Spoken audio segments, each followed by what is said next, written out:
ahoana marina tena olona volona hitondra ve no mitantana ankehitriny raha fotsy be verilona ka miandry izay ikadonany izay no mahazo ny vahoaka malagasy ankehitriny manjaka ny tsy fandriam-pahalemana miakatra ny vidim-bary asa tsy misy ny sandam-bola miamtotongana ny jiro sy ny rano zara rasitrainy ny fantaniana mipetraka dia ny hoe mbola misy mpitantana ihany ve ny firenena ary mbola misy mpia ihany ve ny vahoaka malagasy ny filoham-pirenena no tomponantoka voalohany amin'ny fandrosoana na tsia ny fiainam-bahoaka ary izany no asa anakaraman'ny vahoaka azy dia ny anatsara ny fianam-piainany tsirairay fa tsy olombisy sy ny manodidina azy fotsiny ny tsikaritra nefa dia lalipaka ny elanelana misy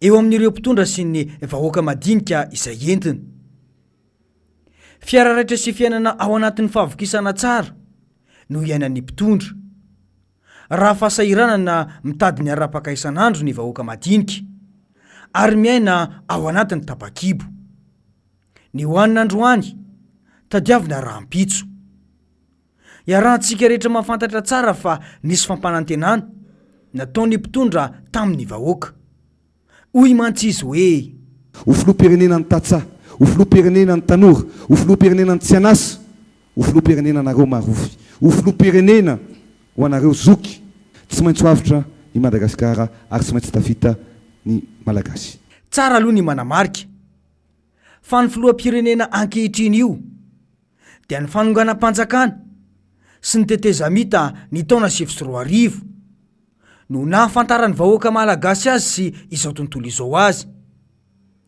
ny arahandrehetra ny aina ny zavanisy ny voka-dratsy nateraka io fanonganam-panjakana tamin'ny taona 2024 io ny fantaniana mipetraka dia ny hoe efa firy tamin'ireo izay very asa tamin'ireny fotoana ireny no efa miverina miasa sy no raisin'ny fanjakana antanana ny fampidiram-bolany hatramin'ny nitetezamita iny ny famoronana asa ho an'ny tanora mantsy ty tsy hita ihany hatramin'izao raha fampanantenana pokaty aloha dia tena angadiny izao fitondran'izao mihitsy fampanantenana izay natao andrebirebena saim-bahoaka fotsiny no betsaka ny arahantsika na eny daholo ny filazany ny filoham-pirenena fa hoe amboarina mandritry ny fihibohana ny lalana eto Antananarivo izany tokoa ve no zavanisy tsaroantsika tsara angamby ity fanadiadiana natao tamin'ny 5 ny volana Desambra 2024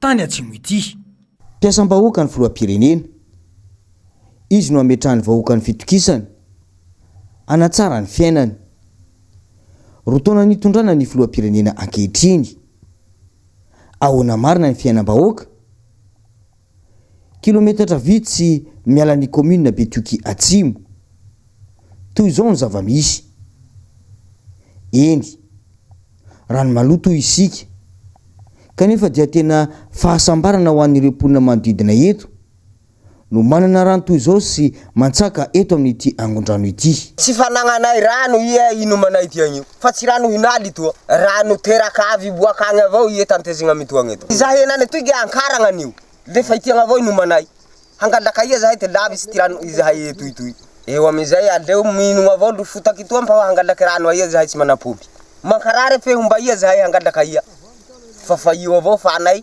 fantaay ty horety mizoanay fa lefa zahay nao minondrano zahay ho zahay kane tsy rano fa fotaky tsy sitrampo aikere rahay fe lafa mandeha azy fa fijaliagny iny lefa io avao ka inoma sakafo hetaheta ay i rano tia hetaheta ay ny tena nahatsikaiky nandritra ity fotoana ity dia ny fitsoany reto ankizy andeha atsaka eto raha vao nahitanay mijanona ndao hitsoaka hoy ilay vavikely fa misy vazaha ireny ary tsy nety ny fanakaiky taminay sy tsy nety nakany siny izay natsakany izy rovavy teto na ny rano madio izay natolotra azy ireo aza saika tsy niraisiny mazava minareo madano vazaha halana avao lafa baka madana mizana kilometatra vitsy miala ny commune Betioky Atsimo no ahitana ireo tranga ireo araka ny fanambarateo.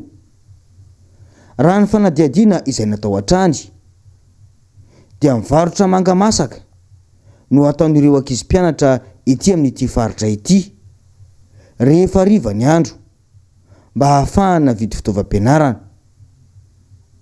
Ao anatin'ny distrika Nampany ity tsy dia tsika ity. Eto Madagasikara io tranga io. Tsy vao tamin'izao fitondrana izao no nisy ny kere any Atsimo. Saingy ireo mpitondra izay nifandimby teo aloha dia samy nanao ezaka ho laharam-pahamehana izany mba tsy hisy ny fiantraikany mafy amin'ireo vahoaka ireo any Atsimo izany kere izany. Tsara ho mariny fa tsy nisy fijerena mihitsy olana any Atsimo nataon'izao fitondrana izao raha tsy efa nisy ny fahafatesana zaza misa valo tamin'ny alalan'ny fiparitahany ny vaovao tamin'ny tambajotra serasera no nahafantarany maro izany. Izay vao nodiny tsidika sy ny azakazaka ny filohan'ny repoblika nijery ny zava-nisy. Docteur après la mort hoy ny fomba fiteny izay. Mbola ilay fitokanana tetsy Tanjomato indray aza aloha no lara-pahamehana izay vao ny olana atrehan'ireo vahoaka tany Atsimo io. Izany hoe friarehana aloha izay vao vahoaka. Nisy ireo mponina avy any Atsimo no lasa niparitaka amin'ny faritra maro eto Madagasikara. Mbola zavatra faindray no lazain'ny ekipan'ny fitondrana ary nambara mihitsy aza fa nisy fampanantenana arakasa nataon'ny mpanohitra tamin'ireo vahoaka ireo. Aza dia manabady vahoaka loatra e. Ity mantsy no fanadiadiana sy ny fifampiresahana tatao tamin'ireo vahoaka ireo nandritra fantongavany teto Antananarivo. Zazalatsaka ny 10 taona no tena betsaka tonga eto an-drenivohitra ankoatra ireo lehibe izay misy hatramin'ny 50 no mihoatra. 20 andro izay tsy akanto hatramin'ny androany no niparitaka manerana nosy ireo tratran'ny kere any Atsimo ka nahita vola ny akarina taty an-drenivohitra rakajiana tsotsotra hatramin'ny 5 janoary teo ny atomboan'ny fifindramonina raha mpitomboana 50 isan'ny olona tonga isan'andro ny 20 andro manome 57,3 isy izany ho efa niala tany an-tanindrazana isambany anefa io ary ireo mbola tonga ato amin'ny fiantsonany makiandota-penaka ihany tsy fantatra izay isan'ny tonga any amin'ny fasan'ny karana. Boka mbombeho an-dranomamy. Ina no ataonao any an-dranomamy? Ambola. Sisy vola fakereny ndrasiny mbo. Dia makany ambondromamy nisy nanafatra hoe makanesa ty? Fikarama. Mbola tsy misy zavatra apitakarina anay agny. Fa tsy mahay tsy mandeha ny olo mitady sakafo. Zay ny fomba ny olombelona mbola Andriamanitra raha fa tsy misy sakafo no misy tsy mahay tsy mandeha izy mba mitady sakafo koa. Mahita koa dia miverina. Io zany lahatra Andriamanitra efa tsy fantatra. Andriamanitra no mahay azy hoe aty anao aty aty. Zaho amin'ny fotoana zao nandeha tany Tiliara. Zaho ao fa tsy verina nefa ndraiky raha fa naratra Zagnahary verina ndraiky. Zaho zao 70 taona. Ao manahirana fiainana tsy. Ndrindra fa tena fa nahazohazo taona zay raha ohatra tsisy fikarakara tsy. Mora vidin-javatra fa le vola vidianana azy zany tsy misy. Zahay nagnano forenay ambatanay avy Ampany zahay nandeha te Tiliara. Tiliara koa zany nandeha tomabily koa zany tonga teto tamin'ny 6 maraina. Zao koa zahay haka tomabily koa zany nandeha nambady. Manahoana ny vatsy? Vatsy efa mbola fa tsy ampy fa raha atao ampy. Raha nataoko zany efa mofo ndraiky kafe avao no hoaniko raha avy any. Mazava ny fanadiadiana teo. Tsy nisy resaka sy fanazavana mihitsy fa hoe nampanantenainy antoko-panohitra izahay fa misy asa eto Antananarivo. Tsy tokony olalaovina amina fitiavan-tena politika ny fiainam-bahoaka ary tsy tokony anilika andraikitra amin'ny hafa ny mpitondra rehefa tsy mahomby amin'ny fitantanana ity firenena ity. Izy ireo no mitondra, izy ireo no fatam-bahoaka, aza ilay fahavononana nolazaina tany am-boalohany. Tsy fanadiovantena sy fanaratsiana ny mpanohitra tahaka izany akory no ilazan'ny vahoaka fa miasa tokoa ny fanjakana, fa ny asa mpaka any anatin'ny vilanin'ny vahoaka tsirairay. Santonany amin'ny zava-misy eto amin'ny firenena sy ny tsy fahaiza mitantana ireny tranga tany Atsimo ireny. Ankehitriny aza moa dia lazaina fa isindray ny velirano asipantsiana. Izany dia midika mazava fa fitondrana tsy niomana sy ty tena mahafantatra ny tena olana trehan'ny vahoaka malagasy no misy eto sy mitondra ny firenena ankehitriny, miaina ao anatiny andrakandrana tanteraka. Tsy tongatonga ho azy ny fiemoran'ny larana maneran-tany misy ny firenentsika izao io.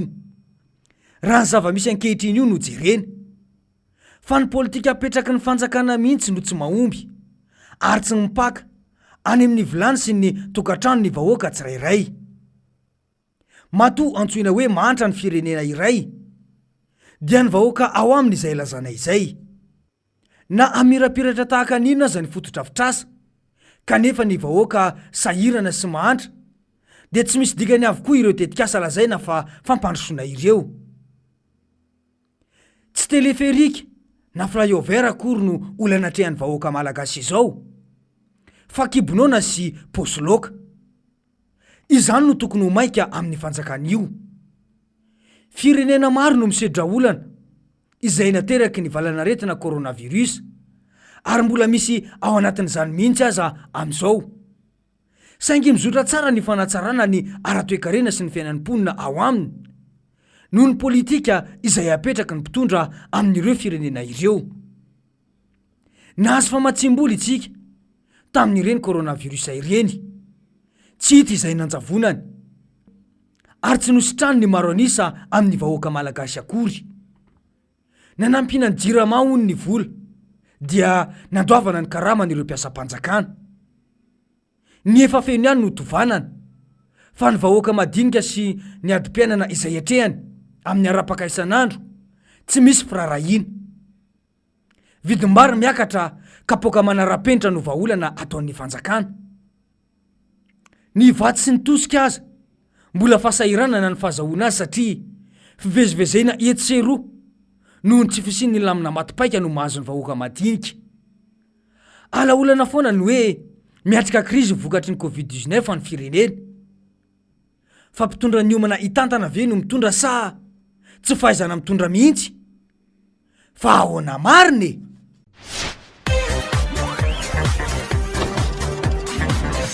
Ahoana mariny?